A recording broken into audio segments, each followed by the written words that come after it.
শক্ত থাকুন, মনোবল, গ্রাম বুথ ঠিক রাখুন, মানুষকে বোঝান। জোর করে মানুষের ভোট পাওয়া যায় না, মানুষ স্বেচ্ছায় ভোট দেবেন বললেন বাঁকুড়া জেলা তৃণমূল সভাপতি, তালডাংরার বিধায়ক ও এবারের বাঁকুড়া লোকসভা কেন্দ্রের তৃণমূল প্রার্থী অরূপ চক্রবর্তী। শনিবার বাঁকুড়া গোবিন্দনগর বাস স্ট্যান্ডে দলের এক সভায় বক্তব্য রাখছিলেন, সেখানেই তিনি এই মন্তব্য করেন। শক্ত থাকুন, মনোবল ঠিক রাখুন, গ্রাম ঠিক রাখুন, বুথ ঠিক রাখুন, মানুষকে বোঝান। জোর করে মানুষের ভোট পাওয়া যায় না, মানুষ স্বেচ্ছায় ভোট দেবে। আমি যেদিন তৃণমূল কংগ্রেস করি, আমি ভাবিনি যে মুখ্যমন্ত্রী মমতা বন্দ্যোপাধ্যায় এত কাজ হবে মানুষের, আমি ভাবিনি। পরে সাংবাদিকরা এই বিষয়ে তৃণমূল প্রার্থী অরূপ চক্রবর্তীকে প্রশ্ন করলে তিনি বলেন, জোর করে তো ভোট হয় না, মানুষ স্বেচ্ছায় ভোট দেবে, আর সেই ভোটের দাম আছে, জোর করে দেওয়া ভোটের দাম নেই। এরপরে বিরোধী বিজেপিকে আক্রমণ করে তিনি বলেন, এটা গুজরাট কিংবা সাধু বাবার দেশ উত্তরপ্রদেশ না। জোর করে তো ভোট হয় না, মানুষ স্বেচ্ছায় ভোট দেবে, সেই ভোটের দাম আছে, জোর করে ভোটের নাম নেই। এটা গুজরাট, এটা তোমার ওই সাধু বাবার দেশ উত্তরপ্রদেশ, এসব তো হবে না।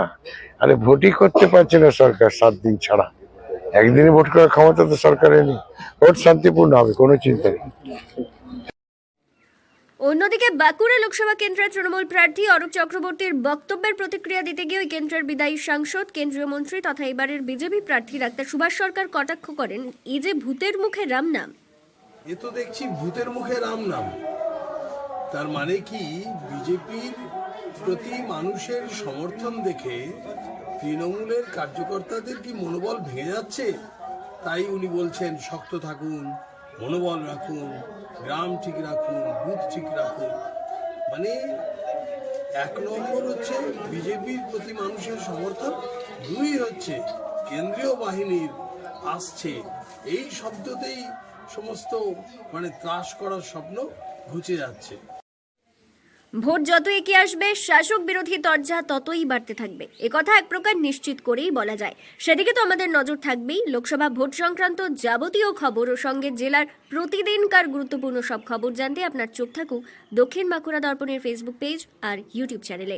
সঙ্গে থাকুন, খবরে থাকুন। ব্যুরো রিপোর্ট, দক্ষিণ বাঁকুড়া দর্পণ, বাঁকুড়া।